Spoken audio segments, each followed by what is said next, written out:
Oi, gente, muito boa tarde. Estou aqui continuando o estudo do livro A Simetria Oculta do Amor, de Bert Hellinger. Esse livro, ele é a Bíblia da constelação familiar, ele tem as três consciências, eles têm as três leis do amor, ele é um resumão geral muito bom sobre as constelações e a filosofia. Eu faço esse estudo do livro atualmente com um grupo de pessoas e também um grupo de alunos da especialização em constelação familiar online como Nexus, da qual eu sou a coordenadora pela faculdade FABEX em João Pessoa. É 100% online e reconhecida pelo MEC. Então, você que ainda não faz parte dessa turma, me chama aí que eu te passo as informações. Eu vou falar aqui agora, né? Eu estou estudando o livro, eu vou falar agora com vocês sobre a consciência sistêmica da totalidade suprema. A gente acabou de fazer uma live, daqui a pouco, está lá no YouTube, sobre a consciência e a serviço da ordem social. Então, essa consciência que está a serviço da ordem social, daqui a pouquinho esse vídeo vai estar no YouTube. E agora eu vou falar para vocês da consciência sistêmica da totalidade suprema. Então, Bert Hellinger, ele desenvolveu três consciências que existem dentro da estrutura humana, né? Dentro da estrutura de cada indivíduo. É a consciência individual, a consciência sistêmica familiar, do nosso grupo familiar do qual a gente faz parte, e a terceira consciência, que é a consciência da totalidade suprema, que é Deus, o amor, a vida, esse campo maior, né, que rege, que diz, né? E qual a grande diferença ali entre a consciência sistêmica familiar individual e a consciência da totalidade suprema? Numa palavra assim bem simples, eu poderia dizer para vocês que a consciência da totalidade suprema, ela inclui a todos, o bem e o mal. Inclui a todos. Então para que a gente, né, tenha noção, quem me escutou aqui sobre a consciência da sistêmica familiar sabe que o grupo familiar, ele exclui, ele abandona, ele negligencia, ele faz tudo isso em nome da ordem, das crenças, dos ditames que foram construídos pela ideia dos membros daquela família. Então, dentro da totalidade suprema, dentro da consciência desse Deus maior, dessa força maior, ele não vai excluir, ele inclui a todos, ele inclui o pai que você disse que lhe abandonou. Nossa, ali meu pai me abandonou, minha mãe me negligenciou. Sim, mas dentro desse amor maior da totalidade suprema, tudo lá vai estar, de alguma forma, gente, a serviço. A serviço. E aí eu vou ler para vocês o que Bert Hellinger nos traz e vou conversar um pouquinho aqui com vocês sobre isso. Vou beber água. Então, o que é que acontece? Deixa eu ler aqui para poder me inspirar e trazer o conteúdo para vocês. O Bert diz assim: além dos sentimentos de culpa e de inocência, quem aí me acompanha no YouTube, no meu canal do YouTube Papo Sistêmico, sabe? Eu já falei sobre os sentimentos de culpa e de inocência. Como aqui é uma continuação do estudo do livro, gente, eu não vou me deter a ir lá, a trazer novamente essa teoria. Vocês podem ir no meu canal do YouTube, que lá tem todos os vídeos que eu venho lendo a Simetria Oculta do Amor desde o início, assim como quem é meu aluno, minha aluna da pós-graduação em especialização em constelação familiar online com bonecos, na plataforma da faculdade FABEX, tem lá o que ali? Tem lá todos os vídeos da aula do estudo do livro. Então, rever isso para você poder seguir e acompanhar aqui a leitura do livro de Bert Hellinger, tá? Então, além dos sentimentos de culpa e de inocência que experimentamos conscientemente a serviço da integração, tá? Do equilíbrio entre o dar e receber, da convenção social, que é a hierarquia, há uma consciência oculta cuja atuação em nossos relacionamentos não logramos perceber. Trata-se de uma consciência sistêmica que prevalece sobre nossos sentimentos pessoais de culpa e de inocência, estando a serviço de outras ordens. Estas são as leis naturais ocultas que modelam e regem o comportamento dos sistemas de relações humanas. Estou grifando aqui.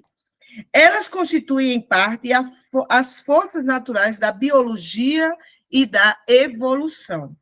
A dinâmica geral dos sistemas complexos que se manifestam na nossa intimidade e as forças da simetria oculta do amor que operam no interior da alma. Por isso que esse livro se chama Simetria Oculta do Amor. Vamos entender mais. Embora sem percebê-las diretamente, podemos reconhecer as ordens dessa consciência oculta pelos seus efeitos, pelas dores, né, resultante de sua violação e pelo amor profundo e estável que elas alimentam. Frequentemente, obedecemos à nossa consciência pessoal, violamos as ordens do amor. Tragédias em família e nos relacionamentos íntimos, como veremos nos próximos capítulos, estão muitas vezes associadas a conflito entre consciência, que preserva a integração do dar e receber, da hierarquia, e a consciência oculta, que preserva o sistema familiar. Mas o fato floresce quando a consciência pessoal e a consciência sistêmica familiar se curvam às ordens da simetria oculta do amor. Então, quando Bert traz esse pensamento, gente, da totalidade suprema, né, da simetria oculta do amor, a simetria é justamente esse campo onde as mãos da gente são simétricas, né? Então, na hora que eu coloco o meu dedo mindinho aqui e ele vai fechando com o outro, ele é simétrico. Então, simetria é justamente isso.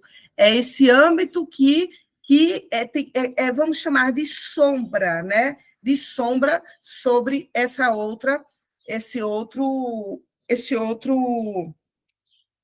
ser, essa outra alma da qual a gente está, esse outro sistema, essa outra consciência da qual a gente está conversando aqui. Então, Bert Hellinger, ele fala que muitas vezes, né, quando a gente não consegue a regra, né, da ordem do amor, da lei do pertencer, não consegue seguir a ordem da lei do pertencer, do dar e receber e da hierarquia, a gente vai conhecer essa outra ordem, que é a ordem que desorganiza esse amor dentro das relações humanas. Então, esse outro movimento que a gente vai vivenciar, que ele está no oculto, gente, ele não é percebido pelas pessoas, primeiro porque as pessoas não sabem que existem ordens do amor, e para amar precisa ter uma ordem, para que esse movimento possa acontecer dentro das relações. Então, né, como eu falei no outro vídeo, precisa dessa ordem para que as relações elas permaneçam em linha de se ajuste, de se ajustar, em linha de um compreender o outro. Então, o amor ele vai exigir da gente essas ordens sociais da qual a gente precisa permanecer obedecendo, a gente precisa cumprir com essas ordens, né? E aí, na outra live, eu falei exatamente sobre isso, sobre esse dedicar, né? Esse dedicar esse campo até de reverência e de humildade, da gente seguir as ordens do amor com humildade, para que a gente possa se dar dentro das relações. Então, para eu trazer um exemplo para vocês, né? Eu gosto muito de trazer exemplos porque faz as pessoas compreenderem mais. Então, por exemplo, você conheceu um rapaz e esse rapaz era casado, certo? E daí vocês se apaixonaram, tal, e acabou ele deixando a mulher, que tem uma filhinha, e veio morar com você, formou um novo casamento com você.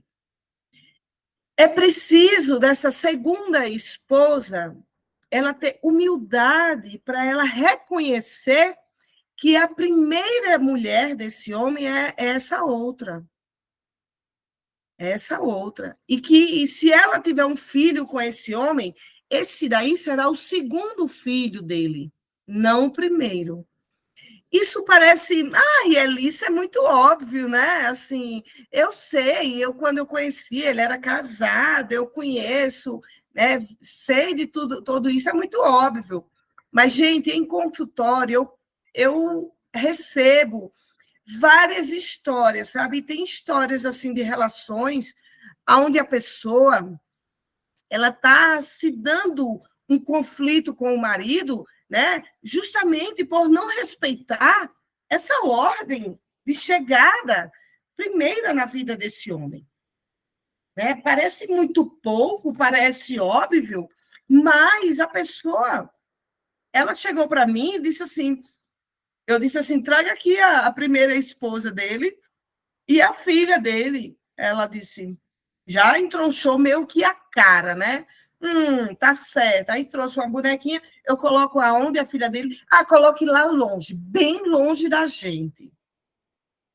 Então quando eu recebo essas atitudes no consultório, e aí eu vejo, né, por relato da paciente, a briga que está tendo entre casal, porque aí o casal ele vai brigar com força, gente. Não se iludam. Eles vão brigar, ferro e fogo. Por quê? Porque o amor exige ordem. Não há como manter relações se não respeita-se as ordens do amor. Então, é preciso que essa pessoa, ela humildemente, ela reconheça, né?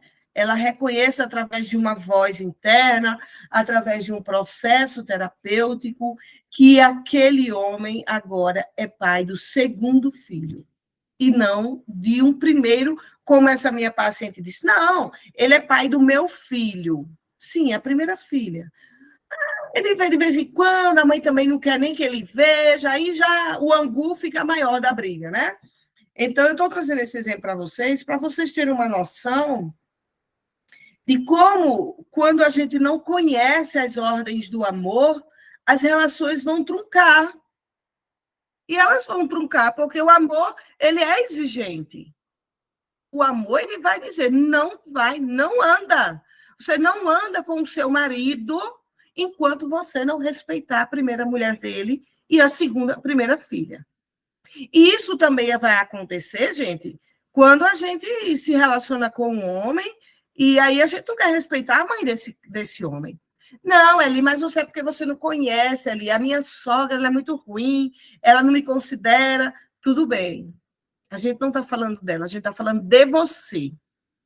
Porque uma vez que internamente dentro de você, você reconhece que ela é a mãe, a primeira coisa que você vai fazer, essa mulher pode ser a cobra que for. A cobra.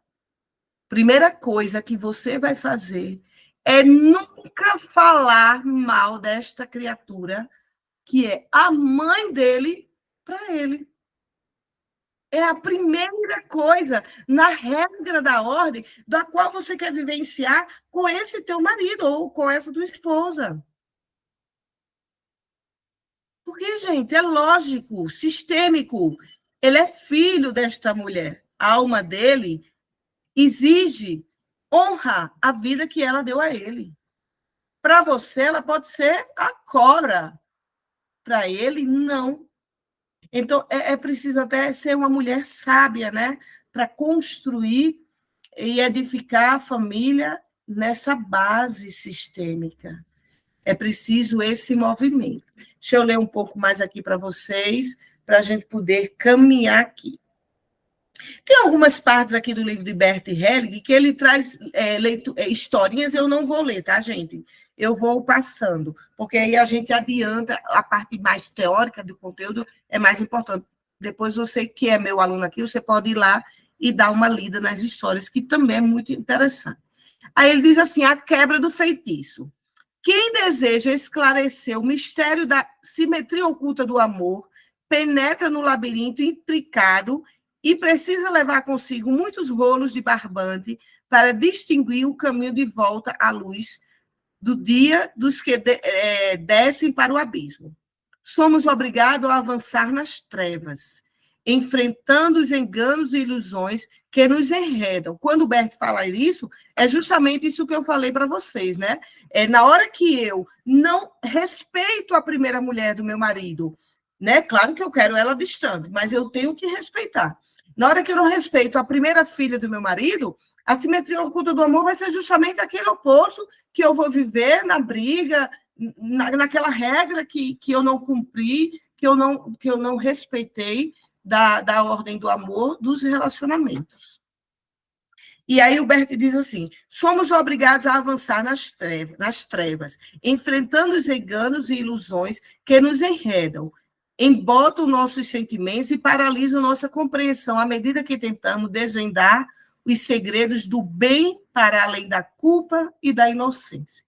As crianças são arrastadas para este mundo surreal, quando lhe dizem que os bebês vêm no bico da cegonha, e muitos prisioneiros exaustos devem ter sentido mesmo quando leram no alto dos porão dos campos de guerra o trabalho liberta. Nossa, isso é pura verdade. Imagina, né?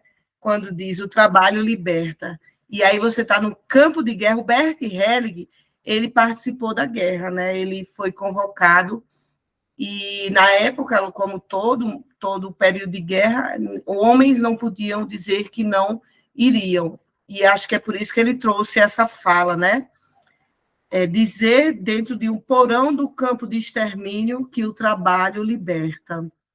Que trabalho, né, liberta, né? Matar, né? Que trabalho liberta, né? Isso ele falava, eu acredito, eu senti aqui muito sobre ele. Muitos, entretanto, têm a coragem de penetrar no labirinto, mergulhar na treva e quebrar o encanto da falsa expectativa. Parecem-se com o menestre que aguarda tranquilamente no canto da rua a passagem do flautista, para tocar a melodia que despertará as crianças enfeitiçadas. Ou com o menino que, vendo a multidão aplaudir o ditador ensandecido, gritou o que todos sabiam, mas tinham medo de admitir. Ele está pelado. Ele fala de histórias aqui, né? E aí o Bert diz aqui algo também muito grandioso, gente. Ele diz assim, ó, a inteligência da simetria oculta do amor, que opera sem ser percebida em nossos relacionamentos, zela pelo amor. Quando o Bert traz isso, ele traz justamente, né, quando a gente, trazendo o exemplo da live que eu fiz do vídeo anterior dessa aula, né? Quando a gente diz assim, né, nossa, minha família toda é escassa, tem escassez, um padrão de escassez, e você tenta ir para a vida com movimentos de abundância, e você tem período, depois você tem escassez. Então, o que é? Você também é uma força a lhe sustentar dentro da escassez, uma força a lhe sustentar dentro de um padrão de comportamento ruim, de raiva, por exemplo, um comportamento deixa eu ver aqui, de só atrair homens casados, um comportamento de você não cuidar da sua saúde. O que é isso? É o que Bert fala justamente nessa frase. É uma inteligência do amor. Uma inteligência do que ele chama de amor cego e emaranhado, mas ainda é amor. Então, pessoas que não conseguem sair de processos de doenças, porque a família tem muita gente doente e ela não consegue ir para um campo saudável, é o zelo pelo amor da ordem da família, gente. Elas estão dentro desse contexto de dizer, né? Por eles e com eles eu fico nisso. Então, é também amor. É por isso que a gente fala sobre amor cego e emaranhado. Porque o amor cego e emaranhado, a gente está querendo equilibrar as relações que aconteceram dentro da nossa família. E todos nós estamos emaranhados, né? Até eu, né? O Bert, todo mundo, mesmo que a gente conheça a filosofia, a gente vai ter processos de cura, mas os emaranhamentos são muitos. Por quê? Porque são muitas cenas que estão no nosso inconsciente da vida intrauterina, da vida que a gente manteve dentro da nossa família.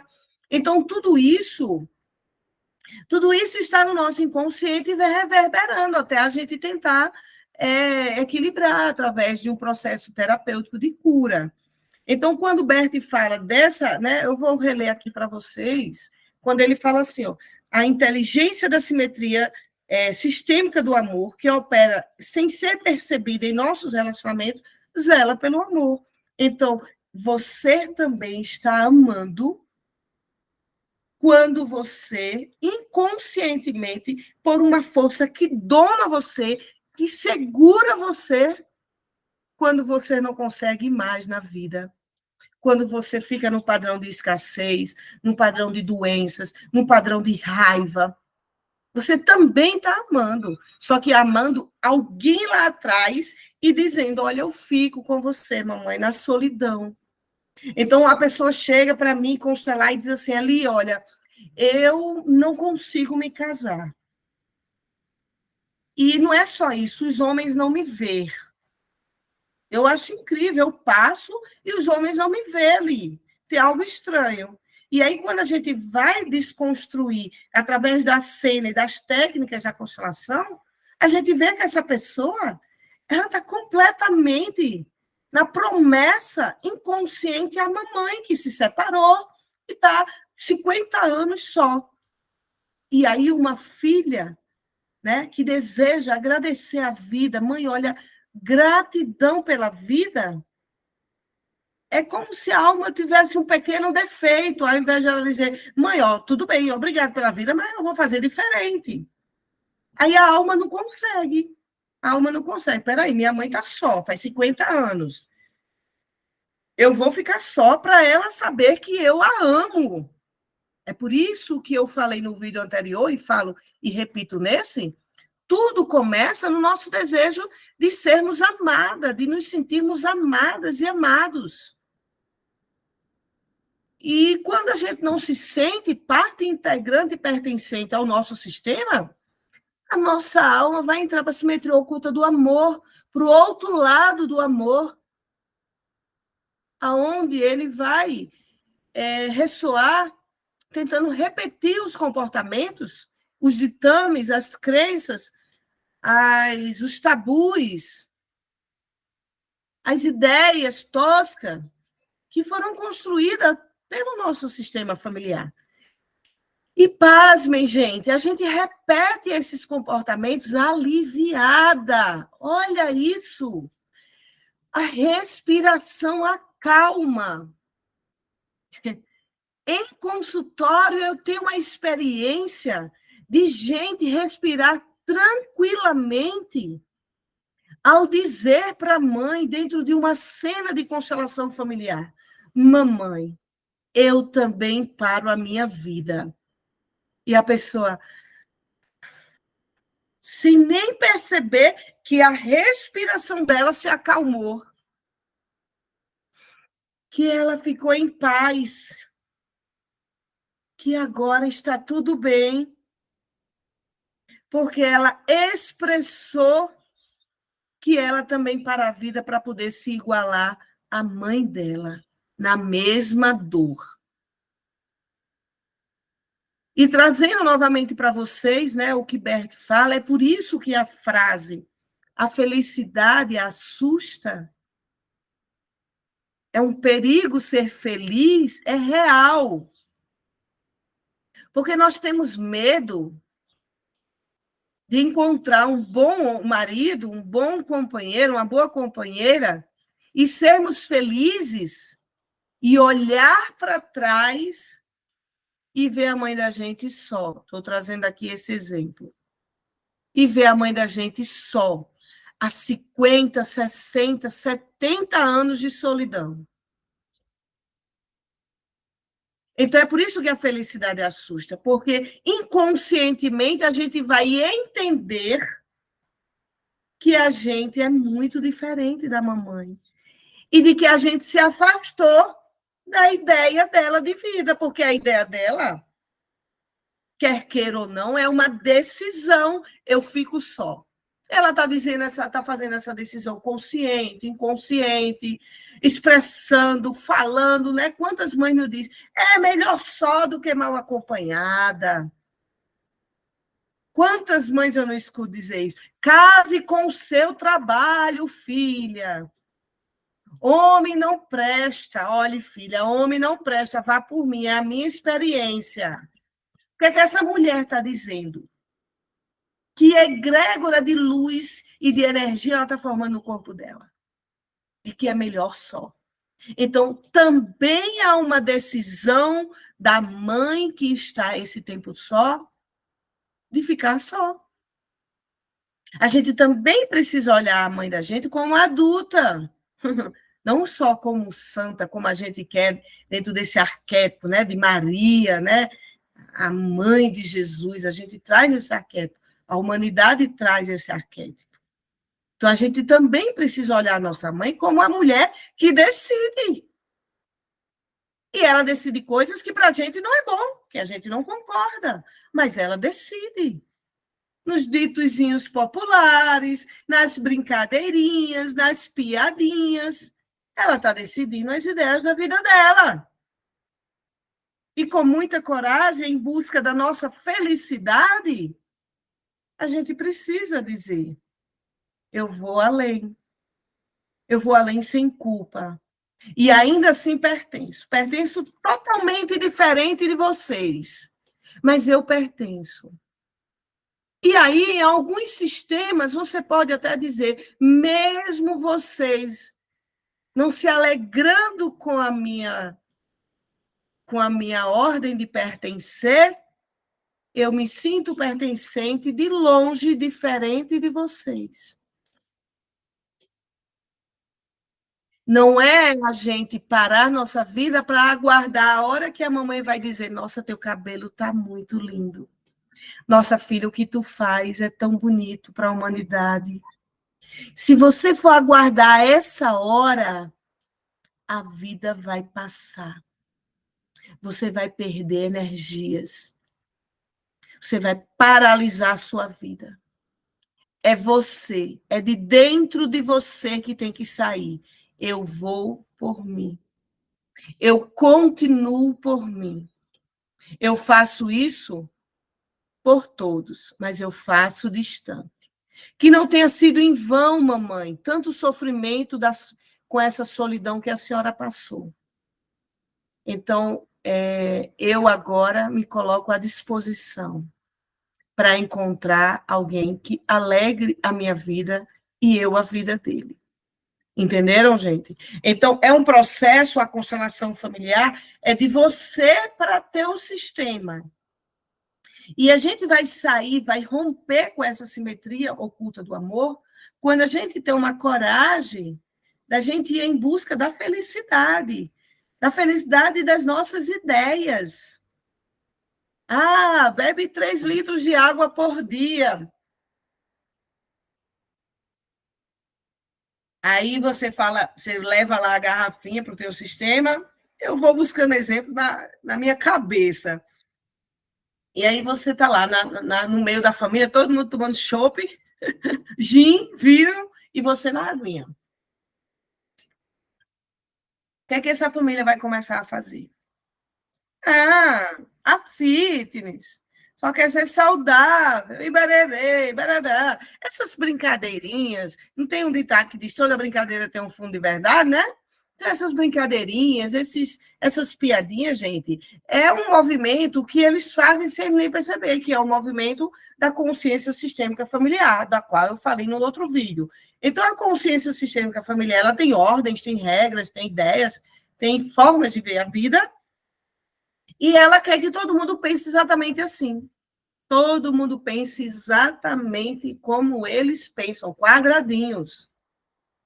E essas piadinhas é justamente para seduzir o membro que está escapando, a ovelha negra da família que está indo diferente, né?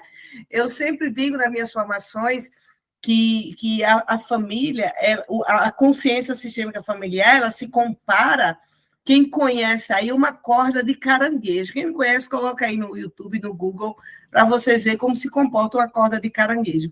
Tá todos os caranguejos, todo mundo junto, aninhado a um cordão que junta todo mundo e para onde um for, todo mundo tem que ir. Então, eu chamo esse cordão, dentro da constelação, de elástico sistêmico invisível. Então, o elástico sistêmico invisível, ele está na nossa cintura, a gente, no esforço para ir para a nossa vida com as nossas ideias, com as ideias que são boas do nosso sistema, a gente também tem que levar à frente, né? Porque isso é bom. E aí o elástico sistema puxa a gente, vá voltando, né? Até a gente compreender que pode ir se despedindo e sem julgar, cada um que fica com o seu jeito, mas eu vou do meu jeito. Então, os caranguejos, gente, eles estão amarrados todos por um cordão, e nós também estamos nesse cordão invisível com o nosso sistema familiar. E é dentro desse cordão invisível que passa as crenças, as limitações, as ideias, os tabus, as ideologias, tudo está passando por esse cordão que vai aninhando todos os membros. A brincadeira, a brincadeira depois de grande, é a gente olhar onde esse cordão sustenta a gente e é bom, né? Porque se tem uma família que ela é uma família abundante, a gente não precisa dizer, eu não vou ser abundante. Não, a gente vai dizer, opa, isso daqui é bom da minha família, então eu vou levar para frente, certo? Então, o que é bom, leva para a vida, leva para frente. E aquilo que não é bom, você vai amorosamente liberar, romper. Né? Romper no sentido não é brigar, é romper no sentido de dizer, tudo bem, fica com vocês esse pensamento. Comigo eu faço diferente. Então, esse é o movimento do processo da simetria oculta do amor, né? Do outro lado do amor, que nos une, que nos entrelaça, que nos sustenta no nosso sistema pelas ideias deles, pela consciência sistêmica, pela consciência sistêmica familiar. E a consciência da totalidade suprema é a consciência do amor maior, a consciência de Deus, a consciência do que o bem e o mal estão a serviço do bem. E é esse movimento maior, né? E eu acredito muito nisso quando a gente vê que a gente está no mundo aqui da terceira dimensão, no mundo da dualidade, né? A gente conhece de perto aqui neste mundo, gente, o mal. E aí a gente ficaria perguntando, mas por que será que esse mal não é cessado, né? Por essa força que é tão poderosa do amor, né? Porque tudo está a serviço do bem. E escutem com o coração, até o mal está a serviço do bem. Em alguns movimentos, foi a partir de um mal, de um ponto de ebulição de mal, de profundo mal, da dor que o mal causou, da dor física que o mal causou, que se constrói uma nova consciência, uma nova ideia de vida. Então, em outra aula, eu vou aprofundar um pouco mais isso, mas eu quero findar hoje aqui, sustentando essa energia de que o bem e o mal estão a serviço do bem. E quando a gente passa a pensar de forma sistêmica, a gente, em algum ponto do nosso coração, a gente diz aquilo que me aconteceu que não foi bom, como, por exemplo, uma separação, que você amava profundamente aquele homem, que ele foi tudo na tua vida, que você fez tudo por ele, aquele mal que ele fez traindo você, hoje te fez uma nova mulher. Uma mulher que aprendeu a receber, ao invés de só oferecer, só dar. Então, gente, o mal também está a serviço do bem, assim como o bem está a serviço do bem. Certo? Então, quero agradecer a todos vocês. Quem é do YouTube que vai me assistir, se inscreve no meu canal, comenta, curte, compartilha esse movimento filosófico do amor. O algoritmo do YouTube, assim como no Instagram, gente, eles só entendem que o conteúdo ele vale a pena quando as pessoas interagem com a pessoa que está aqui do outro lado, com muito amor no coração, tá? Passando para vocês, oferecendo um campo de conhecimento desmiuçado, né? Porque ler os livros de Bert não é nada fácil, interpretar a filosofia do Bert não é fácil, ela requer muita doação, muita concentração, tá? Então, curte, comenta, compartilha. Quem é aqui da especialização, corre lá no meu canal, que eu também posto esses vídeos, e faz um comentário dessa pós, como é que está sendo para você, e tudo isso. Então, eu fico aqui, em breve trago mais vídeos, estou me comprometendo mais ainda com o meu YouTube, para trazer conteúdos bons para vocês, que façam vocês evoluir. Eu tenho também como testemunho de que muitas coisas que eu conheço hoje, foi de uma época onde eu não tinha condições de fazer cursos, não tinha condições financeiras, e aí eu fui para o YouTube, mergulhei em bons profissionais no YouTube e construí muitas coisas boas que eu passo hoje para vocês. Tá bom, gente? Então, um grande abraço e até a próxima aula, assim a vida permitindo. Um abraço e tchau, tchau.